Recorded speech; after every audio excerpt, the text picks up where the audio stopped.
today on Dr. Phil. What are you doing dating a 16-year-old girl? A teen's parents come face to face with her adult boyfriend. You admit saying to them that you were going to get her pregnant? I said I was going to knock her up on purpose. He's 25 years old. That's disgusting. Plus, It is perhaps the most outrageous videotape I have ever seen from a father. what did he do to his daughter? What in the hell are you thinking? And where the hell are you when this is going on? I wanted to scare him. Well, you know who you scared? Me.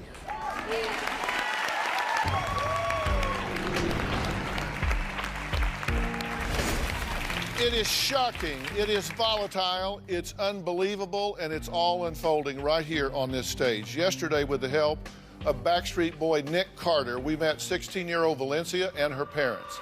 Now, they say she's a high school dropout, doing drugs, driving under the influence, stealing and lying.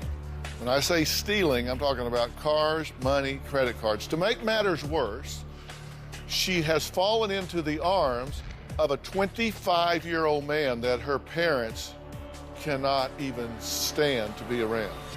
Here's what happened yesterday. My 16-year-old daughter, Valencia, has been expelled from 3 Catholic schools. She smokes marijuana. She takes Klonopin, Xanax, and she likes Molly's. It's a mixture of ecstasy and meth. I get high about every other day or so. Valencia is heading down a path of destruction. Do you get what's at stake here? I know what's at stake. I just don't care. What are you afraid of when you hear her talking about what she's doing? Truthfully, you remind me of my sister, and I think that if she was still here and given the chance that you have right now, you could turn it around and do what she couldn't have done.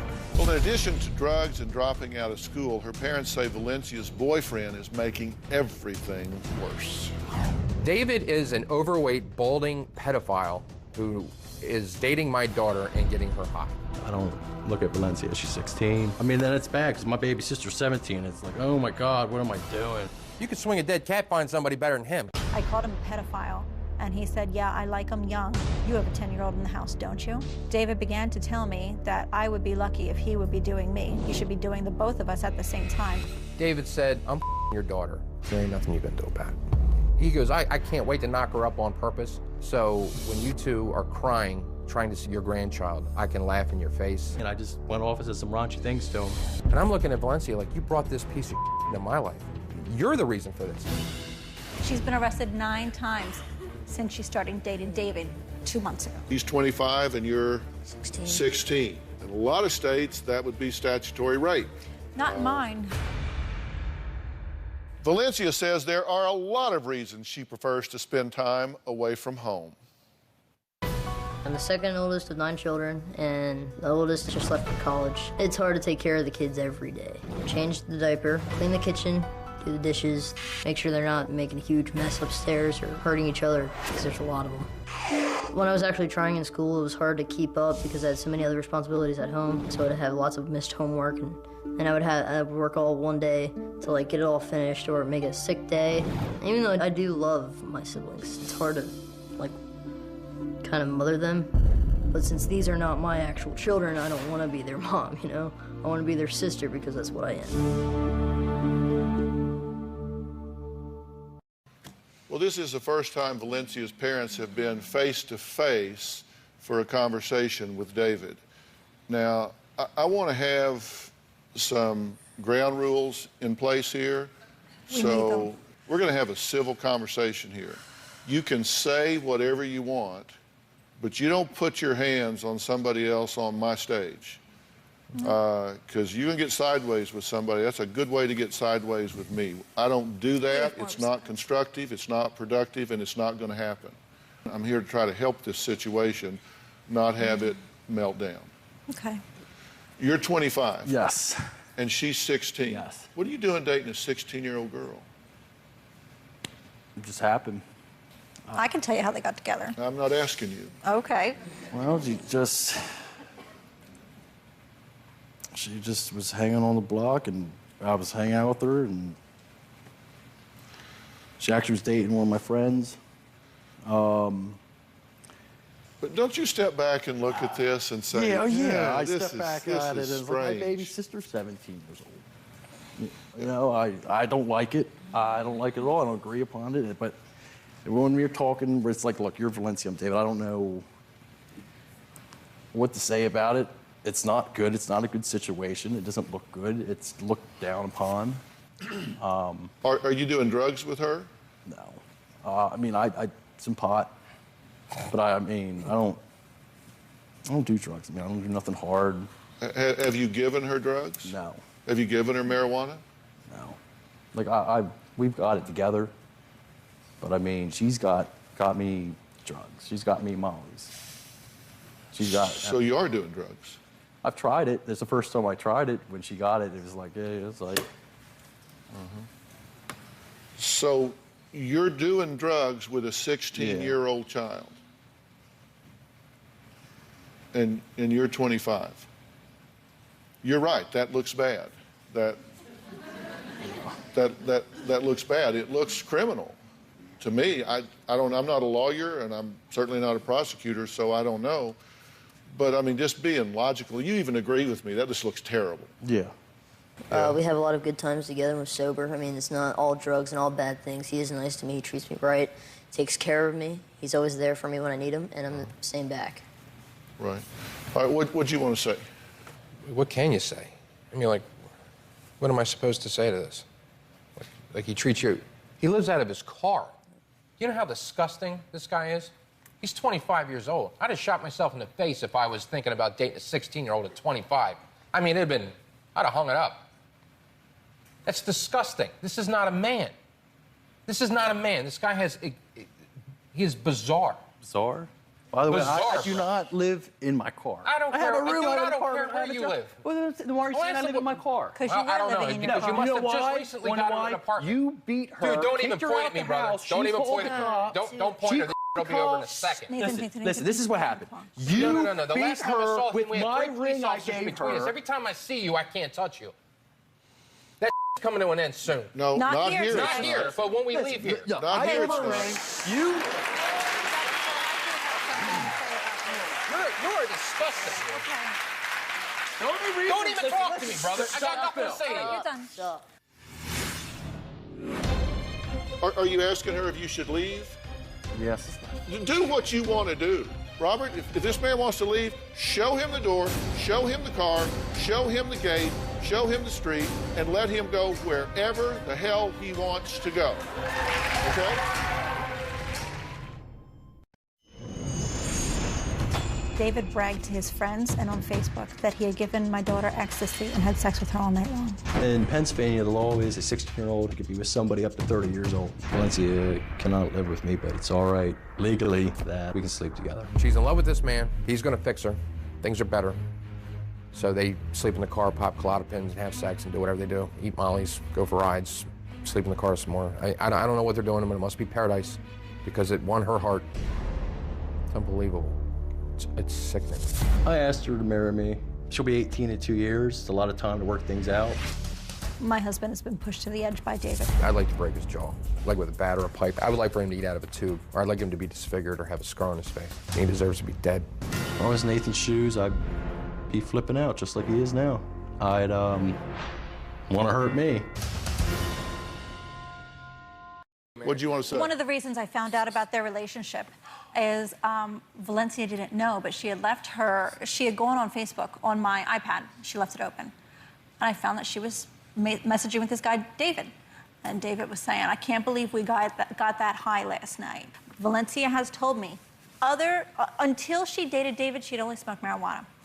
From the time that she's got together with David, she is now doing mollies because those are his favorite drugs. That's what he was doing, so now she does them. And the Klonopins, they eat like candy, and she was just telling me the last time I saw her that David's stressed out because his prescription is up and he has to wait a month to get some more, so they won't be on any for a while. So this may be what Okay, wait a minute. he's Is saying. she telling the truth? No, I did not say that. I don't know anything about his prescription pills. Are you out of your mind? You were telling me in the car when I picked you up. I don't know You're what popping his Klonopins. That's I why don't you're know when he gets his prescription and stuff. I mean, I don't know. even- I Okay, wait. I Okay, did hold take on. his pills and steal his This car. is this isn't even. Sorry. go ahead. Okay, I'm not.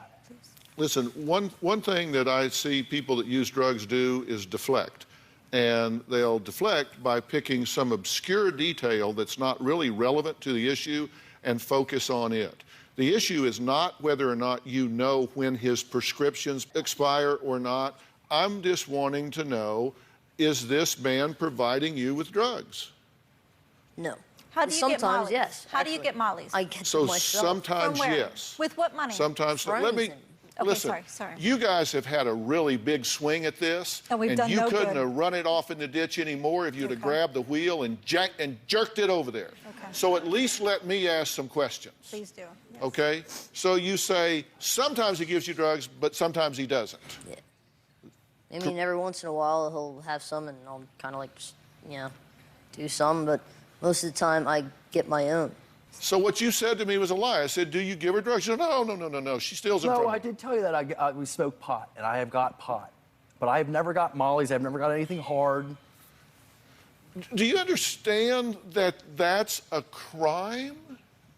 She is 16. You may dodge statutory rape in your state, but giving an underage person, a minor, drugs, controlled substances, marijuana, alcohol, Klonopin, whatever, that is contributing to the delinquency of a minor.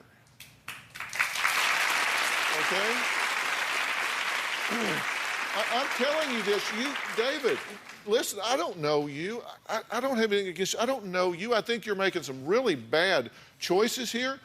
But I'm telling you, from my understanding, what you're doing is criminal. You can't be doing that. No, I don't. Sit down. Just stay there. Are you asking her if you should leave? Yes. Do what you want to do. Sit your ass down and stay the hell there. Let me say control two my things to parents. you. David, let me say two things to you. Are you ignoring me? No. You should be thanking me hugely, because if you hear what I'm saying, you're going to dodge serious accountability.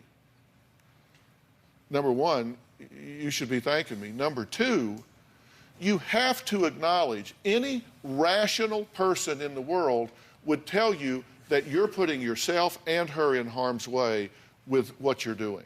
Somebody needs to tell you this. And I've told you. So I feel like I've met my duty. I've told you that because I feel like I owe it to you to tell you the truth. If you want to leave, I will have security open the door for you right now. These doors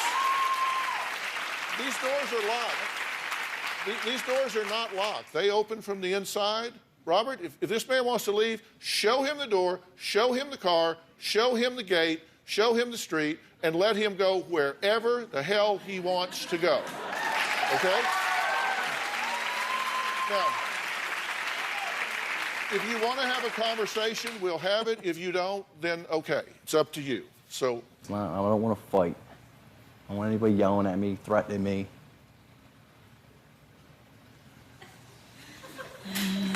all right. That's fair. That's fair. And was not the first thing I said out here was that there's going to be no threat carried out against you, nor were you going to get physical with him. Wasn't that the first thing I said? Yeah. Exactly. I wouldn't disrespect your show like that. And no, you won't. We I don't know do I that. won't. I know I won't. It's just that's not what we're here for. So David says that Valencia is better off with him. Now, he has some reasoning for this, and we're going to talk about that when we come back.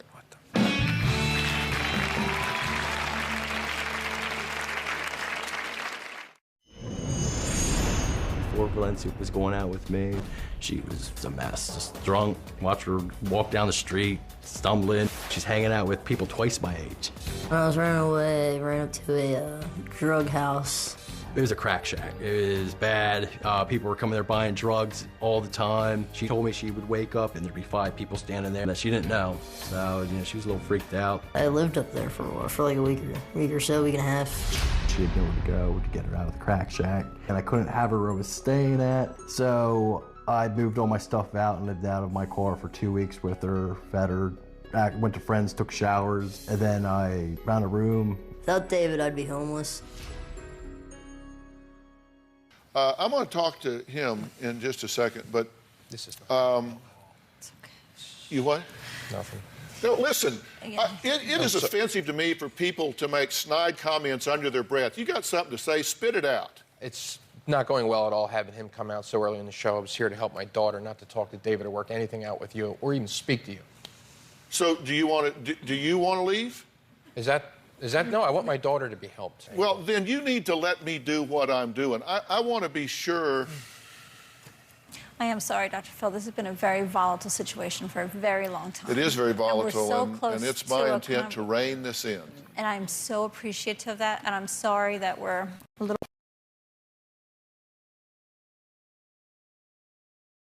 point and make a bunch of threats and say things that were offensive. Well, you did. Me and him got in an argument. Me and her were at it, so it was really back and forth.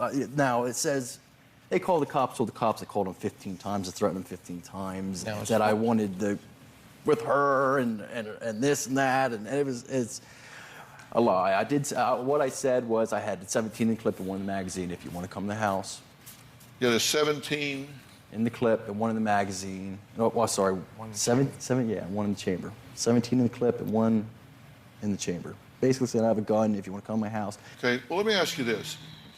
You admit saying to them that you were going to get her pregnant on purpose. Yes. You admit saying, I would keep Valencia until she liked it. Until he likes it. You're talking about his daughter. Yes. I was angry, I was mad, he was flipping out, I was flipping out, and it just back and forth. And JC says that you have said, no. I'm going to your daughter, keep your daughter until I get her pregnant, and then laugh in your face when you have to kiss my ass to see your grandchild. No. I said I was going to knock her up on purpose so she would have to deal with me. and not such colorful She terms. called you a pedophile, and you said, you're right, I do like them young. No. You have a 10-year-old, don't you? I never said that, no. Did you say something like that? No, nothing like that. That's a total lie. So that's a lie? No, it's not. Yes, it is. It definitely is. Did you threaten to firebomb the house? I wasn't on the phone, I don't know. No. Nope. You didn't threaten to firebomb their house No, with all I've the never kids said I was inside? going to firebomb their house. Well, this is terroristic. This is why he's going to court. So he won't admit it. I said that I was going to keep her. I was going to knock her up on purpose. I said something about a gun, having a gun. He did tell me he was going to firebomb my house, and he said, I said, are you going to come over and set my house on fire right now? And he said, no, I'm going to wait until you're sleeping. Wait, you're sleeping? Yeah, Yeah. that's Well, absolutely what he said. This is why you're going to court. So, I mean, you'd be a fool to say, well, yeah, that's what it says. Did you say you that's why you're should going be to court having for. sex with JC and Valencia at the same time? I never said anything about having sex my with your mom. Never, no. Of course not. But on the other hand, you say, I actually understand where her parents are coming from. I would be upset too. Yeah. All right, coming up, we've got to go to break. I'm going to excuse these two for now. Valencia says her dad is a big reason she won't return home. We're going to talk about that, find out what he does, how he handles this chaos when we come back.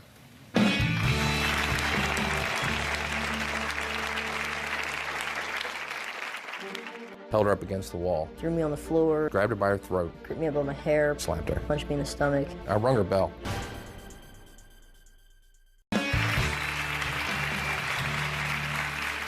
Well, we've been talking to 16-year-old Valencia, her parents, and her 25-year-old boyfriend, David, who her parents cannot stand. Now, at the end of the last segment, I asked David and Valencia to leave because I've got some things that I want to talk about regarding this family. Mm-hmm. And it's not appropriate for David to be here for any part of that. And some of this are adult issues that I don't want to discuss with Valencia either. But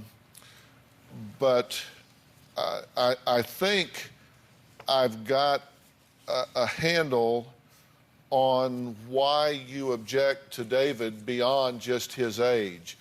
Do you feel that I've got a handle on that? Absolutely.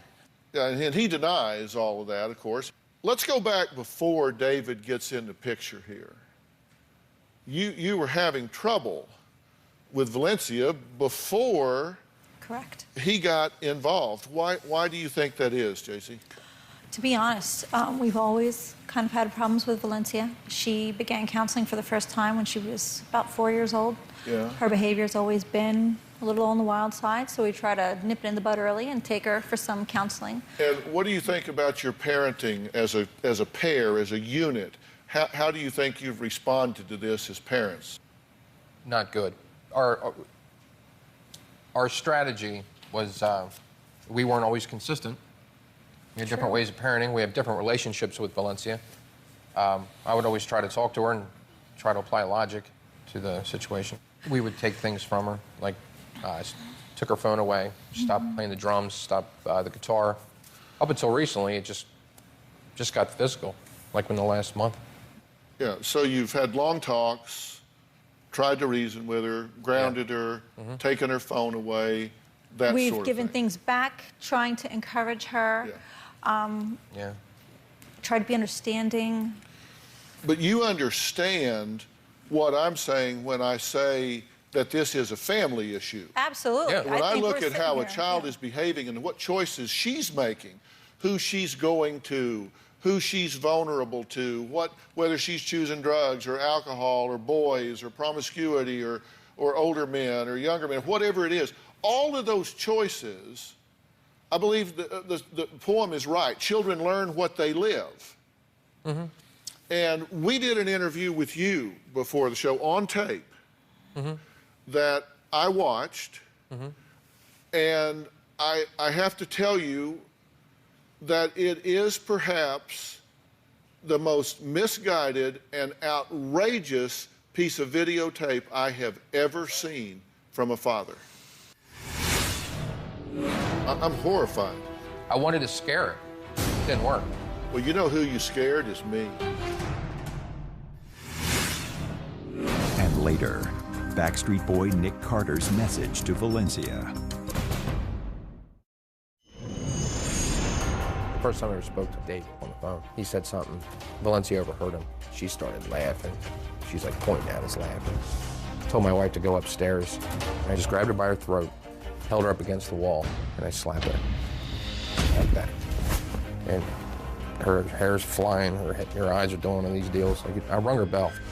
The next time David was running his mouth on the phone, I'm like losing, and then that was it. I started slapping her. I slapped her, and I kept slapping her. He threw me on the floor, gripped me up by my hair, punched me in the stomach.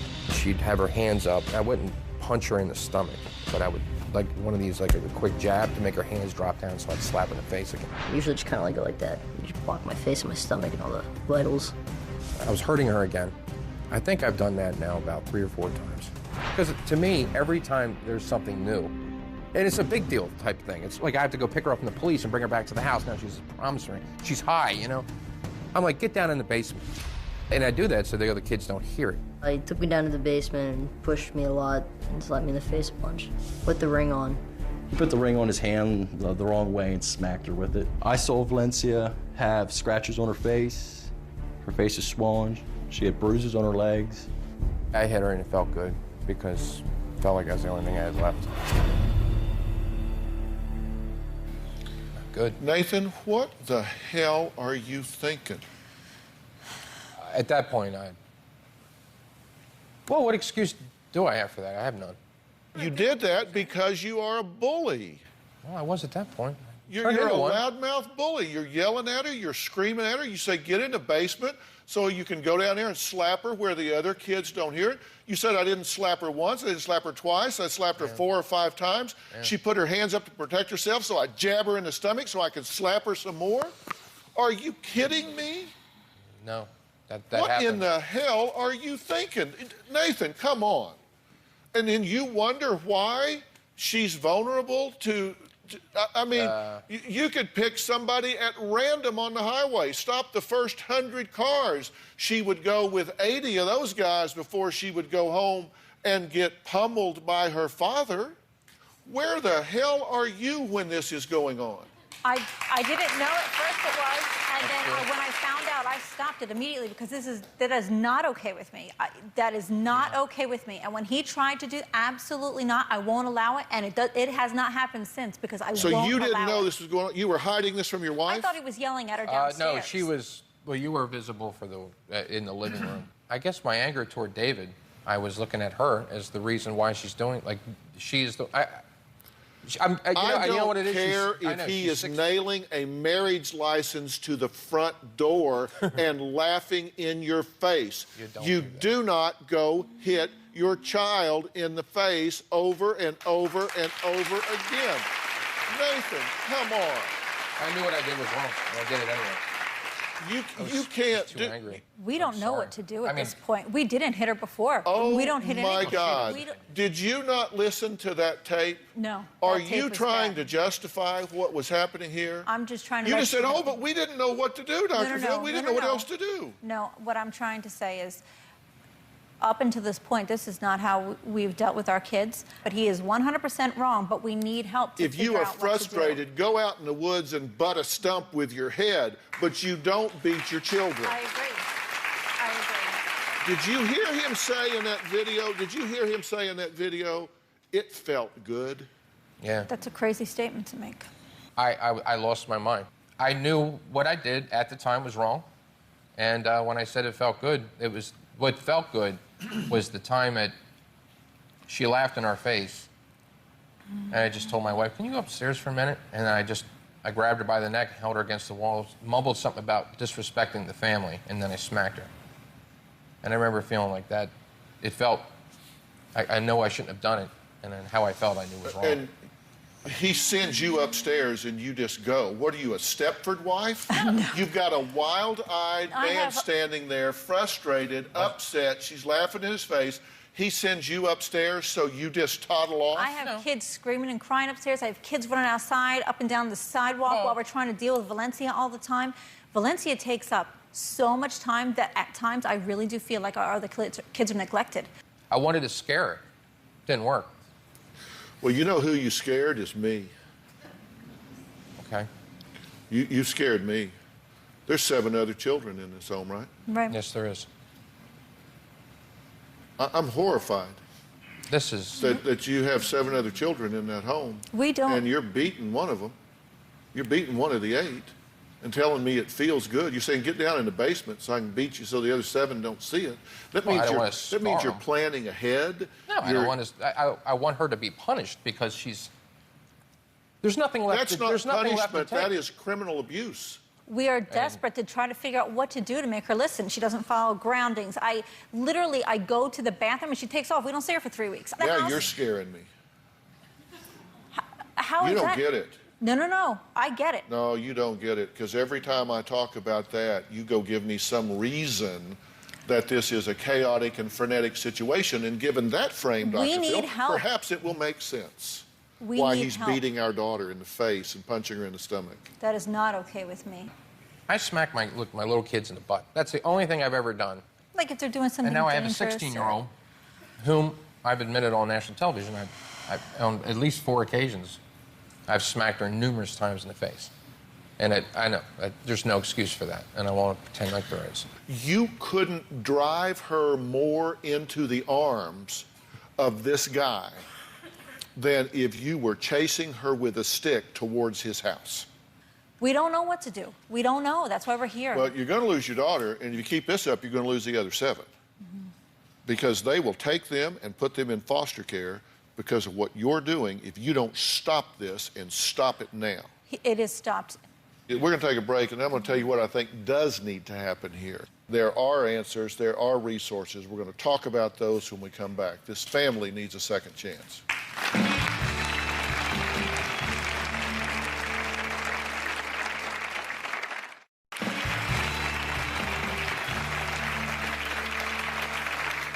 I'm back with Nathan and JC.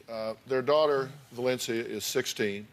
She is making some very bad choices in her life at a number of levels and is in a relationship that is inappropriate in every way. My focus has been the fact that these things don't occur in a vacuum. They occur in reaction to a number of things, one major factor of which is the family. And when I look at this family and what has happened, certainly of late, you're so far behind the power curve, you've lost her. Absolutely. At this point, you've lost her. She has no trust for you. You understand, a child, what they say to themselves in their mind, okay, you're supposed to love me. This is the one place that I have unconditional love. I'm supposed to be loved by you and trust you and lean on you, and you take me in the basement and beat me.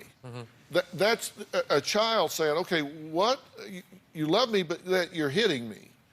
You're slapping me, you're punching me, you know, that A, confuses a child, and B, justifies every rebel thought they've ever had. Because now You've given her a cause. they're a rebel on the run. It's like, you know, why are you here? Oh, because I get beat at home.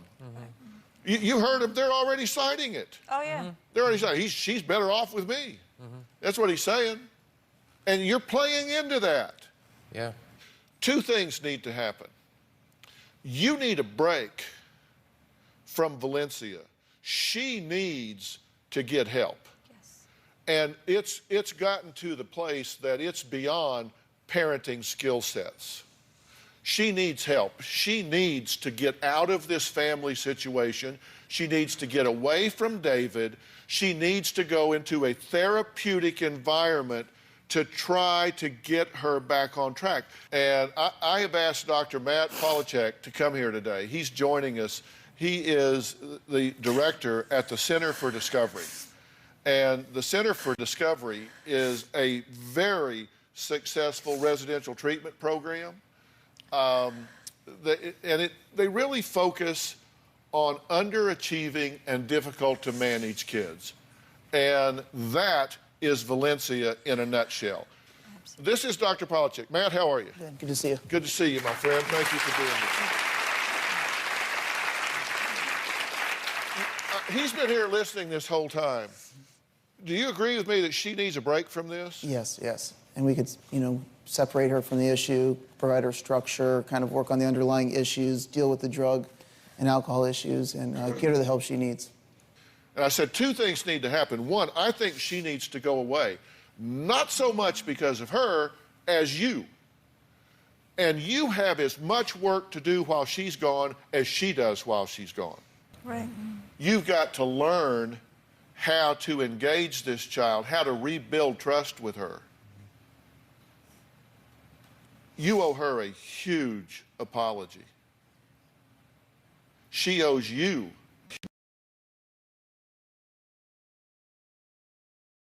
this point. So what I'm telling you is we're going to finish here, and then Dr. Polachek and you guys are going to go back and sit with her and work this through. You do have the ability to compel her to go. Good. And you're going to have the strength to do that, whether she wants to do it or whether she doesn't. This is our gift to your family. Thanks. This is our gift to your family. Fair enough? Now, will you do this? Absolutely. If I take my daughter home, she's going to die.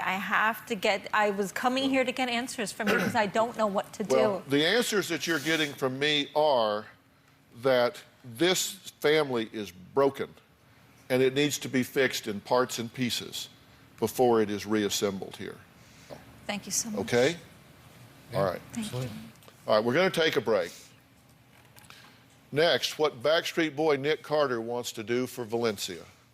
He's involved in this as well. You know, he was here in the beginning, and she's got a friend in Nick Carter. We'll be right back.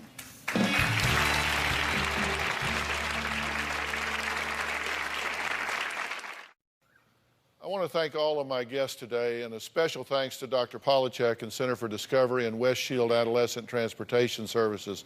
Also, a big thanks to Nick Carter. Be sure and pick up a copy of his new book, Facing the Music and Living to Talk About It. It was published by my son Jay's publishing company, Bird Street Books, and everybody in the audience is going home with a copy.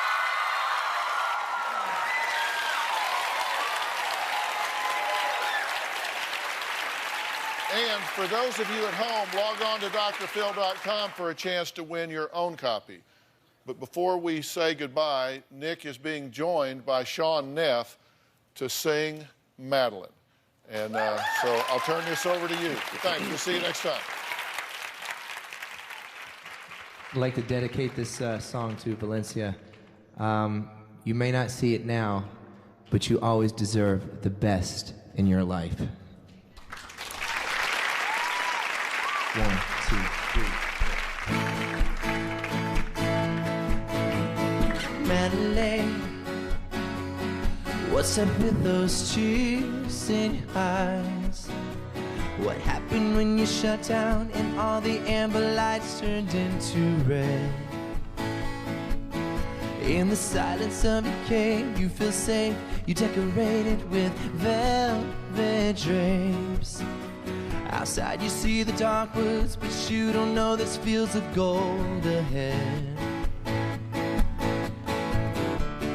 Hold on, don't let go.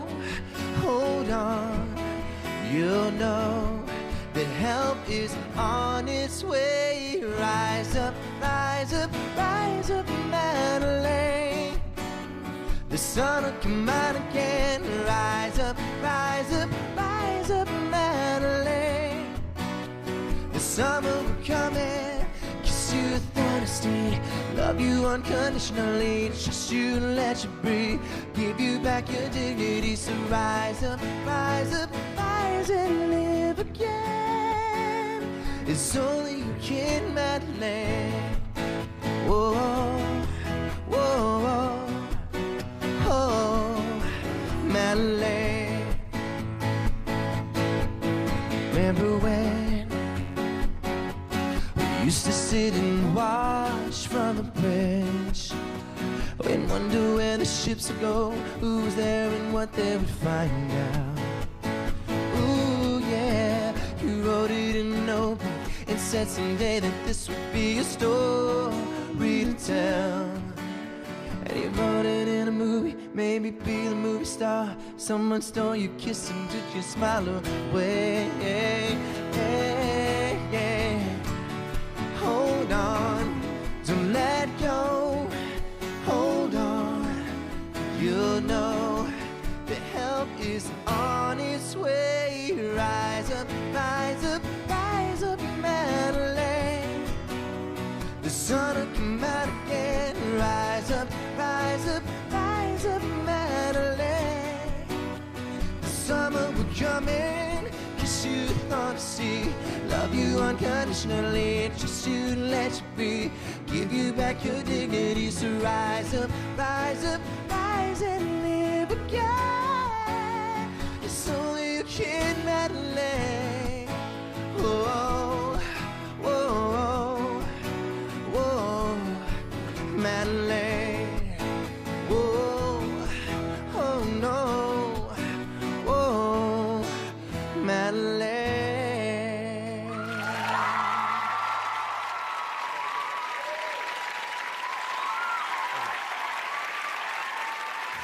My daughter's messed up. She's 16. She's making decisions that are going to affect the rest of her life. And then the next thing you know, I'm hearing that she's cutting school and she's in the house with some guy, 25. Now, you could be the nicest guy in the world, all right? I never, ever even gave you a chance. Not this much, okay? Because I heard 25. That's all I knew. I appreciate that you're talking to me. I really do. It means a lot. She does need help. Maybe there is a future with this. I don't know. But, I mean, you owe my wife a huge apology. Huge. Later in the day. To her. Or another time in life. Or common grounds, Valencia. If she needs help, please just let her go. I don't know where she's going. I don't know if she's going anywhere. I don't know what's happening. But whatever they throw our way, just understand that it's for her. It's not my ploy to keep you away. It's whatever, dude. I just want her to get better. All right? I'm sorry. I Okay. didn't mean anything I said. I'm not trying to mess her up anymore. I actually feel I've been in her shoes. Thank you, David. Thank you. Thank you. This is Dr. Matt Nice to meet Polachek. you. He's from a program called the Center for Discovery. It's a place for people to go and kind of work on who they are, and we're probably looking at, let's say, 30 to 45 days. Before I might be able to have a couple minutes alone, or would David. The answer to your question is no. There is something highly problematic with a 25-year-old dating a 16-year-old. Isn't that right? This is your chance. Just say yes. Yeah. All right. There you go. It's quite a gift. Love you, sweet pea. Love you. Love you. Today on an all-new Dr. Phill, they took their teenage daughter offline. I was an e-girl. I said a lot of sexual stuff for attention. But that didn't stop the nude selfies and... You walked in on her having virtual sex with a boyfriend at 16. Now, will they lose their daughter? He loves me. But he hasn't met you. To an older boy she met online. We did track him down, and he's agreed to talk to me. No matter what you guys say, I'm moving out. I have my bags packed. Today's going to be a changing day in your life. You've never had anybody working harder to bring you to the threshold of change than right now.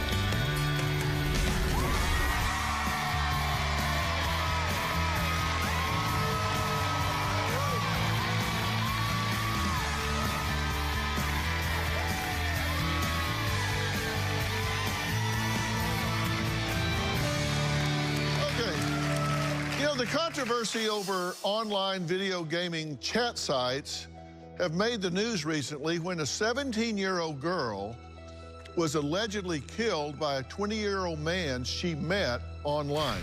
Well, the teen victim was known for her online status as an e-girl, electronic girlfriend. Now, they are sometimes known to post provocative pictures to elicit more male responses.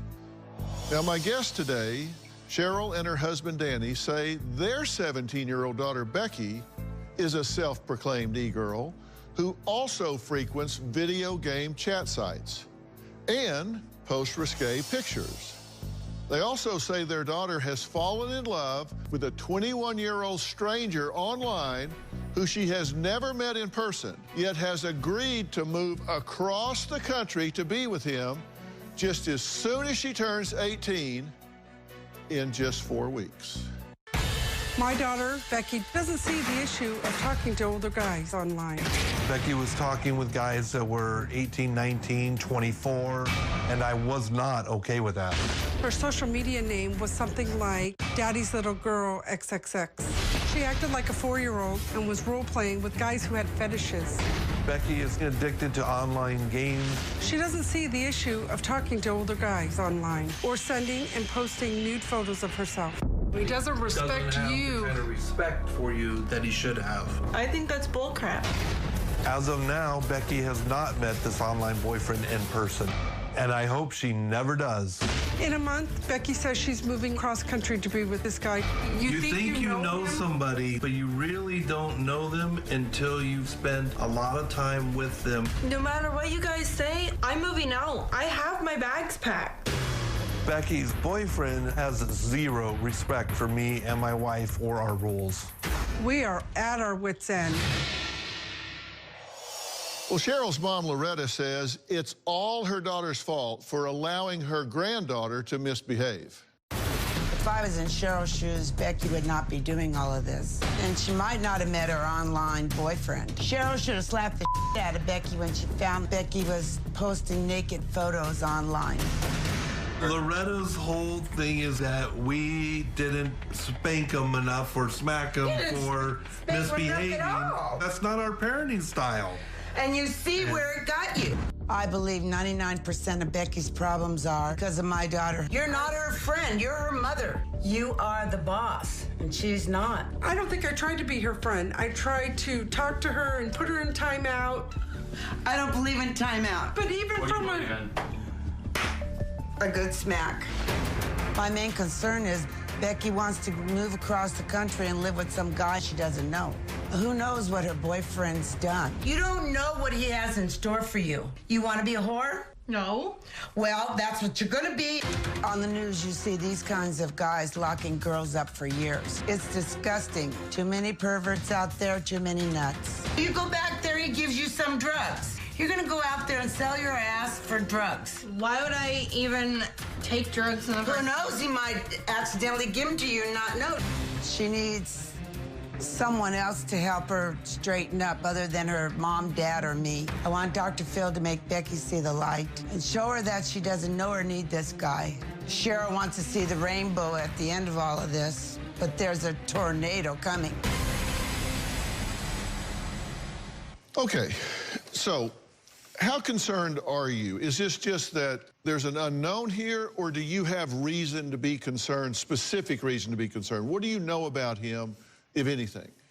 Specific reasons, I mean, in talking back and forth with her, he's controlling, he's insecure, he doesn't want her to go out with friends or go on family vacation. And he gets mad at her for changing her mind. She decides to go to a school event, and he gets mad. Well, you said you weren't going. But then, you know, she went, we made her go, and she had a good time, and he's mad because she lied to him. I definitely get a bad vibe from him. I think he's extremely controlling and argumentative, has absolutely no respect for our rules. And have you spoken to him? I have spoken to him.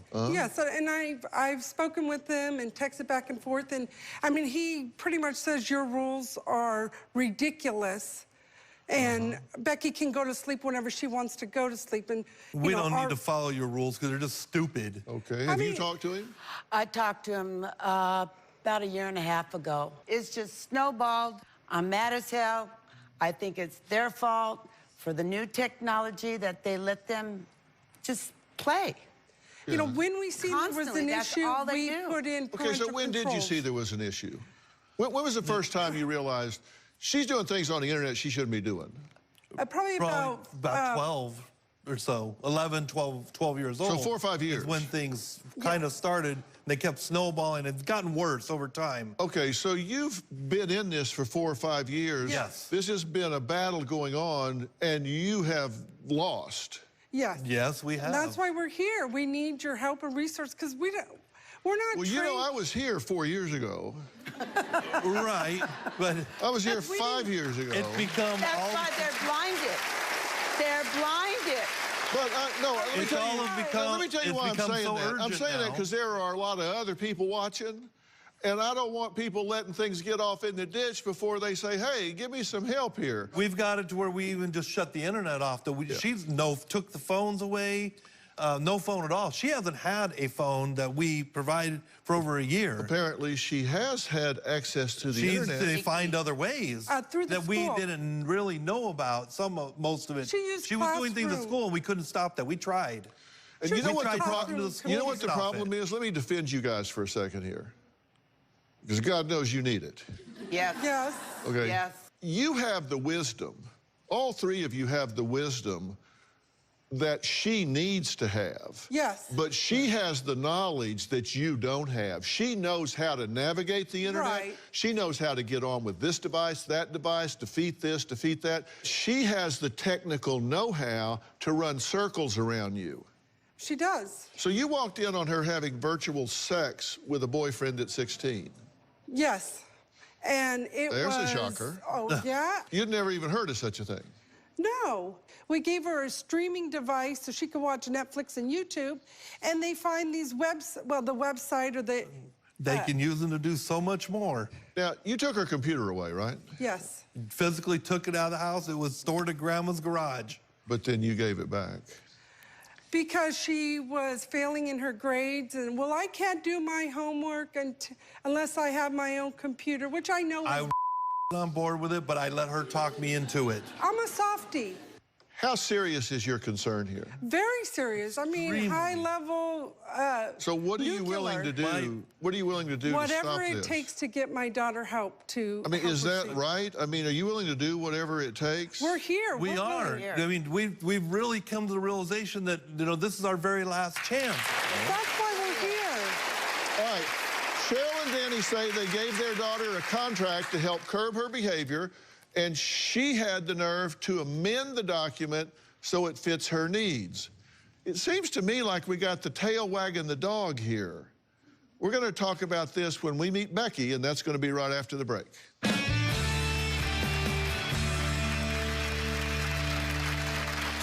I met my online boyfriend through Discord. We started online dating just a couple months after we met. I video chatted with my boyfriend, so I do know what he looks like. I don't know definitely that he's 21, but he doesn't have any reason to lie to me. Tomorrow. My name is Hattie. I'm 83 years old. She's having sex with an average of 3 different partners a week. Do you enjoy sex? Enjoy is a rather mild word. Every age, you decide what you love. I love sex. You like younger guys. Well, I'm too old for you, right? Plus, X on the Beach's Kaplan twins. Our mom, as our manager, just gets on our nerves. How can you help us deal with this? That's tomorrow. Then on Wednesday, a husband, a wife, a boyfriend, and an open marriage. He absolutely suggested it. You say she suggested it. It was her idea. There aren't versions of the truth. That's Wednesday. Looking back, there were definitely some early warning signs with Becky. When she was 12, there was an incident with a boy where he forced himself upon her.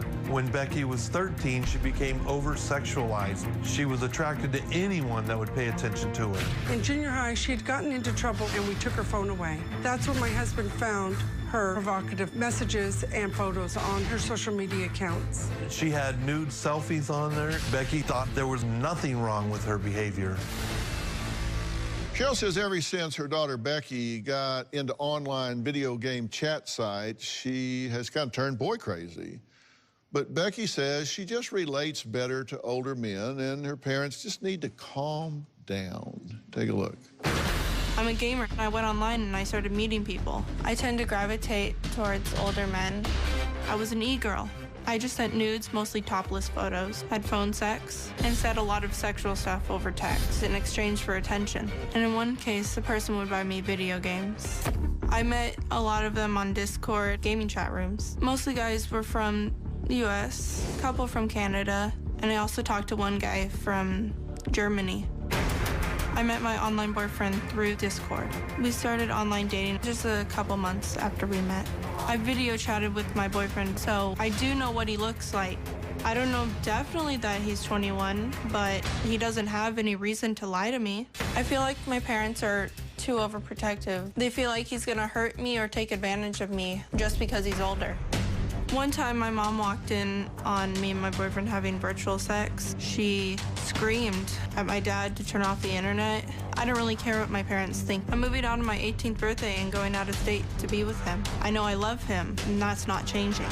So they're just gonna have to deal with it. Okay, now she's going to join us in just a minute, but I'm holding her back because I got a couple of questions for you before. Why do you think she's been so, what you call, hypersexualized? Well, a couple years after her behavior became this way, she was getting into trouble, and she finally broke down and told us that she was sexually assaulted. And you did what? We called the police. The police came and did a report. We took her to a therapist, but it wasn't really helping. So Becky told you it wasn't working? She just wasn't responsive.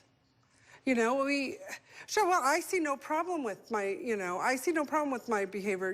You guys are just overreacting to my behavior. Yeah, there's nothing wrong with it. Understand me. We're the problem, not her. But as you say that out loud... I know, it sounds ridiculous. You know why it sounds ridiculous? Because it is ridiculous. Yes. You have a child making adult decisions here. You have a child that has been traumatized, and you're going to let her decide whether she needs to be helped with it or not. You understand the reason people get in these virtual long-distance relationships, the reason women get in relationships with prisoners on death row or in prison for a lifetime, is because they're safe. They don't have to engage because they don't feel adequate enough to do that. And so she's been doing this because she didn't have to go to the dance every day. She didn't have to be an active participant in a day-to-day relationship. But now she's going to have to make that jump. Right, and she's like all in. Like, it doesn't matter what we say, what we do. She's like, I'm out of here. I got my bags packed. Well, let me ask you this. Do you think she's running towards him or away from you? I think she's sort of running away from us. Like, we should have known. We should have protected her, and we didn't, and we feel bad. We've tried to express to her what a healthy relationship was, and we've had lots of conversations about that, and that's what we want to see for her, but that just never gets through. It doesn't and sink that in. this isn't a healthy relationship. And look, here are all the signs. We can lay it out, but it means nothing. Well, let's meet her. Let's bring Becky out.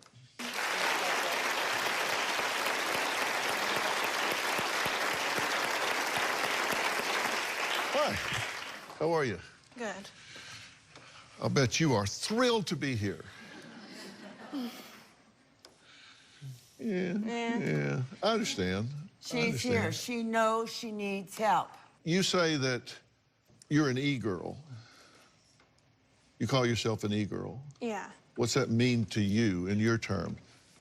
I used to send a lot of naked pictures to guys online. And the feedback was, I mean, what was your currency? What'd you get out of that? Attention. Have you ever wonder what's wrong with him? He's settled for somebody that he's never even met. Because he loves me. But he hasn't met you. Becky's online boyfriend totally controls her. She would have to ask permission to get up and get a snack or use the restroom. I'll tell him that I'm gonna go hang out with one of my guy friends. He says that I'm not allowed to. He also doesn't want me to play online games because he's worried that I'll talk to other guys. Many times she has been crying because he didn't want her to go to a school dance. Then she turns it around and says, well, I really didn't want to go. If we mention the boyfriend, Becky clams up and gets tears in her eyes. He's stolen her teenage years away from her. Well, both Cheryl and Danny say their daughter Becky's online boyfriend has shown zero respect for her. They're afraid that she'll move away with someone that will control her and abuse her. Do you understand what I mean when I say personal standards? Yeah. Like, you strike me as somebody that is very well groomed. I suspect you probably shower every day and clean up. I mean, you probably... Every other day. Well, I know, but I mean, you take pretty good care of yourself, right? Yeah. And I suspect that you have things that you like, fashion-wise, clothes-wise, hairstyle-wise, things like that, right? Yeah. And so there are things that you consider to be desirable, things that you prefer, right? And then there would be things that you would go, no, that's just, I don't like that, that's beneath me, that's not my style, not my fit or whatever, that you would exclude, just say, nah, I'm not going there, right? Yeah. Now, let me ask you something. Do you think guys are the same way? Yeah. That there's certain things guys would do, certain things guys wouldn't do? What do you think, and now I haven't met this guy that you're in a relationship with, so I don't judge him. I really don't. I'm the least judgmental person I've ever met. He may be the nicest guy ever. I really don't know. You may have just hit the internet lottery and found somebody that's really nice. I don't know. That's a possibility, it is right. But has it ever occurred to you that, ask yourself why somebody that's like 4 years older than you is having to get in a relationship with somebody they've never met all the way across the country when there's all these girls around them and he can't form a relationship with any of them, so he has to go long distance to somebody he's never met? Have you ever wonder what's wrong with him? Weird. You have to have asked yourself, why is he going all the way across the country, somebody he's never even met, to have a relationship? I mean, we met through a mutual friend, and that's how we met, and we just hit it off from the start.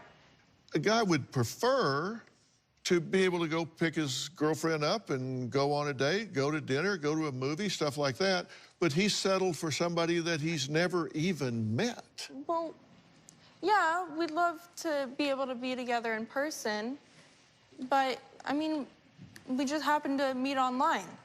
Right. I'm just asking you, have you asked yourself why he would be willing to settle for that? Because he loves me. I'm the one that he wants to be with. But he hasn't met you. You haven't met him. He may look okay on Polycom or something, or FaceTime, but then you might meet him and he smells like fish or something. You don't know. Really, you don't know, right? No, I don't know what he smells like. There's a lot you don't know about him, right? You'll learn pretty quick. Yeah. And you may decide, oh, now I get it. Now I get why he had to be involved with somebody that he had never met all the way across the country. You have to, you're open-minded about that, right? I'm open-minded. Because you could be... If things don't work out, then, you know, we'll work things out. Mm-hmm. Well, Becky admits her online boyfriend controls what she can and can't do. Well, I'm going to ask him about that because we did track him down and he's agreed to talk to me. Next.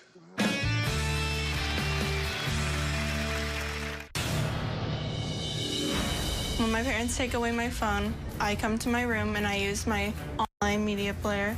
I basically just hide out in here and talk to my boyfriend.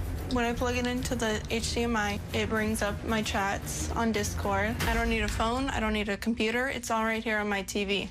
When I'm in my parents' room using their computer, they usually think that I'm watching YouTube. When I lock the door, I'm able to talk to my boyfriend. Every time they catch me using different devices, I usually just find a new way to talk to my boyfriend. At this point, I'll just keep on finding new ways. I wanted to just have kind of a one-on-one, man-to-man conversation with Becky's online boyfriend, and he agreed to do that, which I give him great credit for. Are you there on the phone? Yes, I am. Thank you so much for agreeing to chat with me. Of course.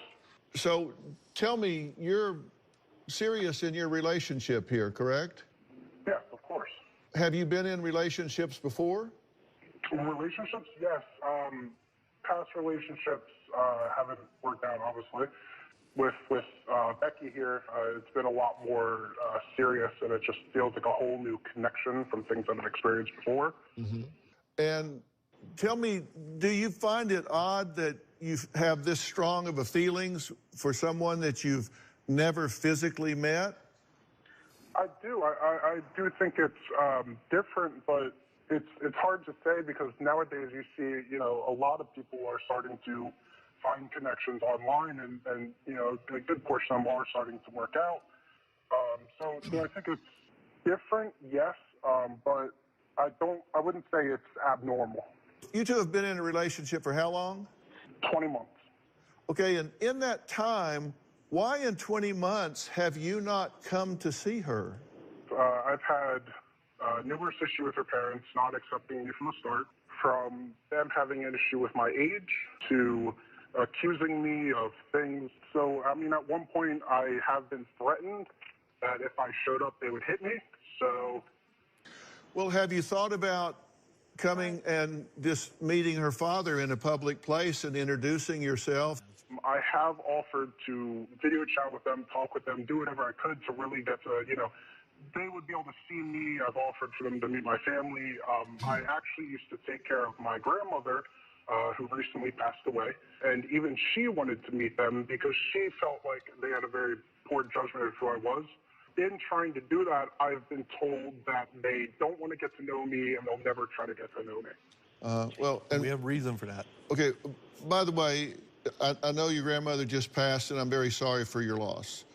I know you were very close with her, and I'm very sorry for your loss. Now, you've done some aggressive things with them. You hacked into their Verizon account when they turned off her phone, correct? She knew the secret questions, so all we did was that, and it let us in the account. But you went into You got into the account, yes, that's the it was point. childish, and it was wrong. And I did apologize for that.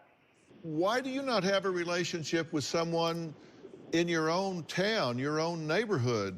Why are you dating someone long distance, underage, instead of someone that's a peer in your own community? when I first met her, I felt like we could relate on a level that it just felt like I could really talk to her about anything, whether it be, you know, online jokes or be something serious. I mean, we've been able to have serious conversations that I don't feel like I've met a lot of people locally that I've been able to. It's just a connection that I found with her has been unique.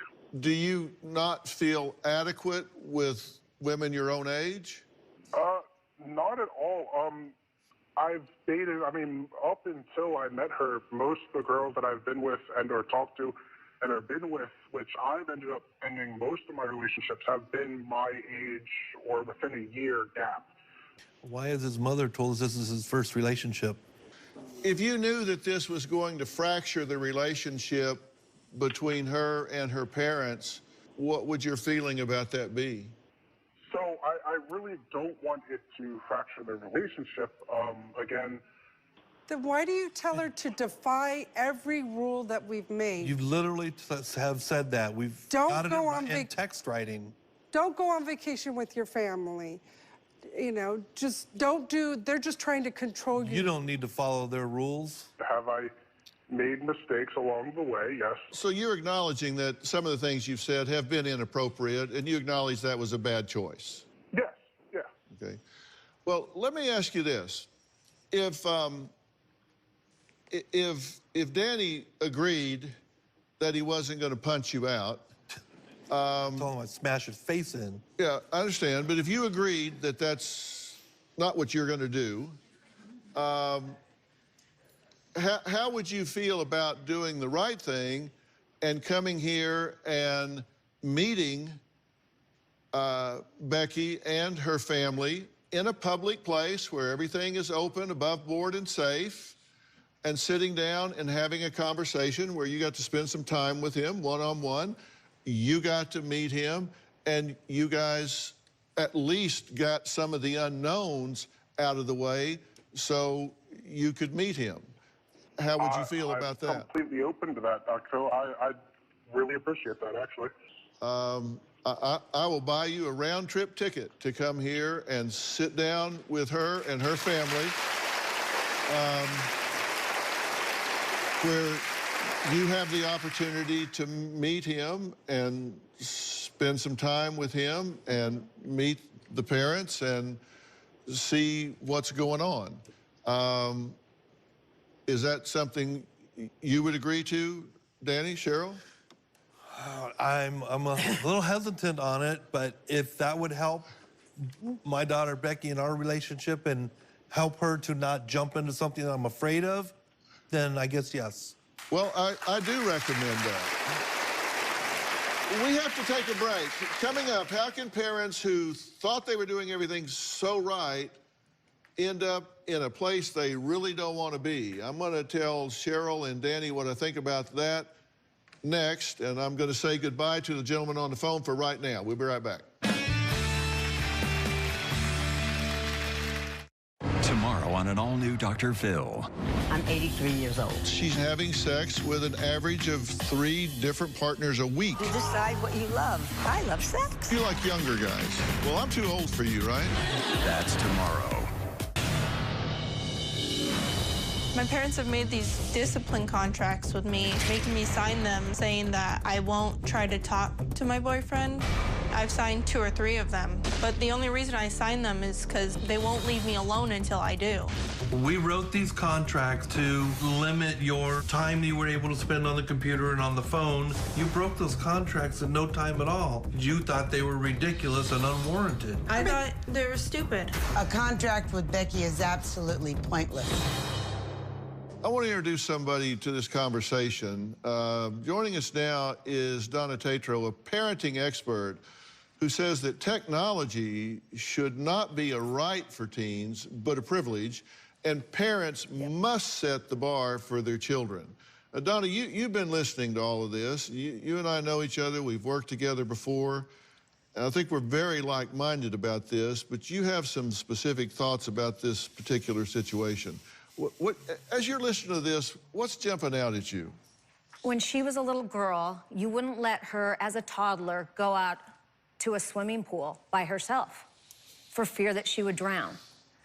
So you have to get in the water with her at that point and help her learn how to be in the water and respect the water, just like you do with technology. And at that time, too, I'm sure that you got her swimming lessons, right? Yes. Okay, so that's that time with tech, too, that you have to start educating age appropriately, time limits, what's appropriate. You're bringing in the value system into your family. And then, of course, I'm sure you put a fence around that pool. Those are the parental controls. But we know kids get around the fences and they drown. So that might be one way to get, you know, her off. But it's really the education and overall the oversight. When she turned 10, 11, 12, 13, I'm sure she still wasn't swimming on her own, that she could swim on her own, but you had to be there to watch her. Right. So it's really thinking about it from an education perspective, and then really the oversight has to be there. It just has to be there. So how much privacy do you think kids should have with their internet access as they're growing up, 10, 11, 12, 13? Zero. None. Yeah, we tried. We tried a year ago to set boundaries and limits, and one of the contracts, you know, it's like, give us all your passwords. And she just scribbled that out. You know, it's just... And you allowed that. Right. You made a contract, which you advocate, Donna, correct? I do. But she dictated the terms of the contract. Yep. They said, we need your passwords. She crossed that out. That's not going to be a deal of this contract. You don't get to monitor me. You don't get to pay attention to what I do. You don't get access to me. Zip, zip, zip, zip, zip. The tail is wagging the dog, and then you're complaining about the results. You can't have it both ways. Yep, we're chasing it. And you have to talk to her with compassion. You need to speak to her and try to understand where she's coming from. How can I help you? I want to protect you. I love you. You're my baby. I'll do anything to protect you. Because it's us against the predators, online bullying, and all these people who want to disrupt her life. How did you get here, and what do you do now? I'm going to answer both of those right after the break.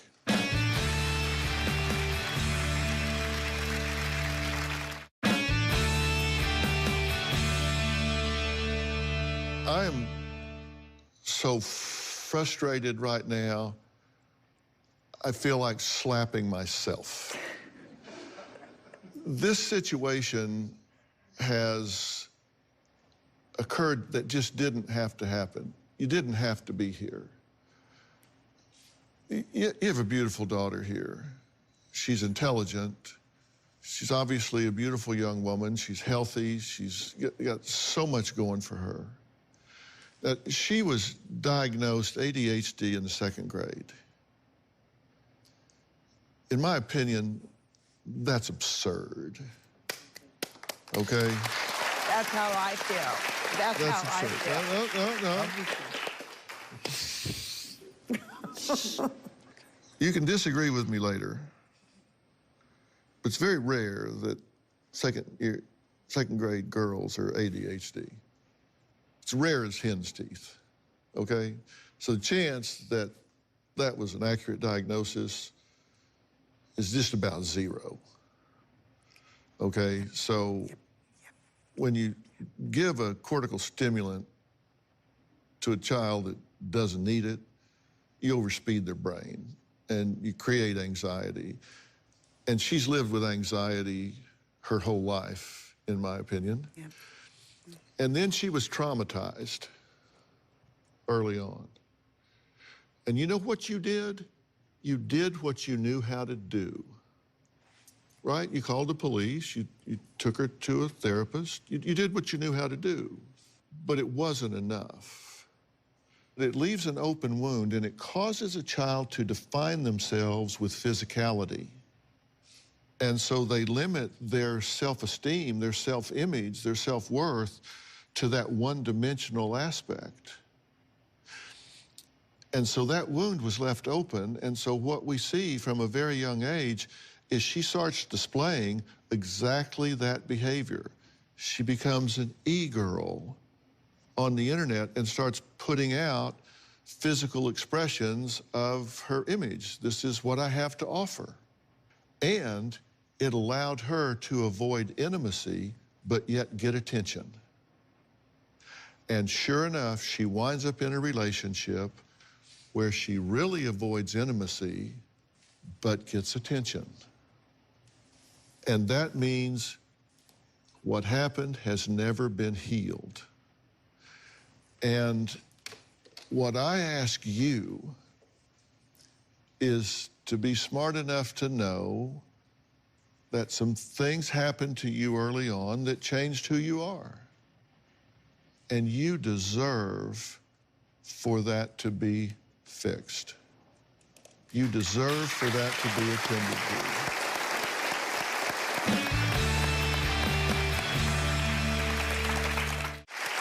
If this relationship is real, if this relationship is lasting, then it will be there in 90 days. Give me 90 days to bring you very specialized help for trauma. And if at the end of that, this still looks like a good idea to you, then you'll be of age and you can do what you want to do. Will you do that for me? Yes. Okay? And let me tell you what I want you to do. There's a place just outside of Nashville, Tennessee, and it's called Onsite. They are the worldwide leader in intensive workshops for trauma victims. And I think you will be shocked at how different the world looks to you in a very short period of time. Okay? And it's a very independent thing to do, because I'm not going to send your mama with you. I'm just going to send you there on your own. Are you willing to do that? Yeah. Okay. Very nice. Yeah. Okay. And that's all I wanted. I want to thank my guest today. A special thanks to parenting expert Donna Tatro. And thank you so much for helping out. And a special thanks to Miles Adcox and Onsite for offering to help Becky. Unlike our teen, I like to keep my Instagram clean. So you can definitely follow me. Here's what some viewers said about one of my Instagram posts. Comments. Felix said, "Yes, Dr. Phill, congrats. You're such a good pilot." Hannah said, "Just when I thought you couldn't get any cooler, you fly a plane. We love you, Dr. Phill." Debbie added, "Didn't know you were a pilot, jack of all trades." Yeah, well, you haven't gotten in with me. Actually, I'm Phill of all trades. As you know, I do have a podcast, but did you know that my wife, Robin, just launched her brand new podcast called I've Got a Secret? So excited. But she says it much better than I do. How do you say it? I've got a secret. Because there's no secret at all. I think we actually have a clip. Can we play this? Hello, ladies. I'm Robin McGraw. You will not believe how much fun I have planned for us. My new podcast, I've Got a Secret, is about real life, real issues we all deal with every day. As women, we have the opportunity to teach each other the secrets we've learned from our mothers, grandmothers, friends, or have learned all by ourselves.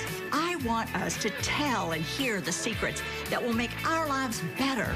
Go to Apple Podcasts, Stitcher, or your favorite podcast app and search for I've Got a Secret with Robin McGraw. Subscribe so you don't miss an episode. I'm so excited. We're going to have a ball. I think that if you are designating something as a girls' night, right? And let me tell you something. We've had some great men that are invited to girls' night. Let me be clear. Our best friends are couples, but I do think that once the husbands start showing up, it becomes a couples night. My friends have great significant others in their lives. There's not really one I can think of that I'm like, oh, what a bummer that he's coming or she's coming. Well, maybe I could think of like one. I don't know, but... I honestly don't think any of my girlfriends would want me showing up with Philip. I doubt that. I mean, who doesn't want some therapy from your husband? Let's be honest. I think every girl's night could use him, to be honest.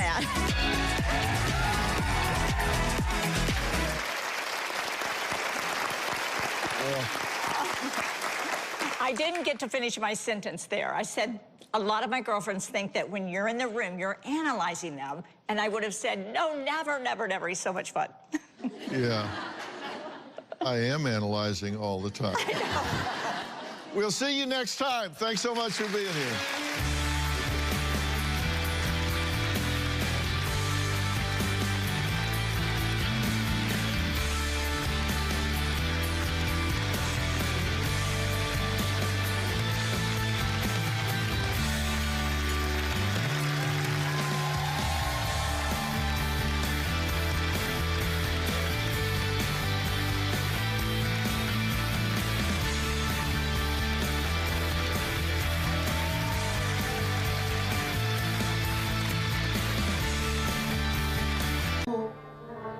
سترګو تم پام شي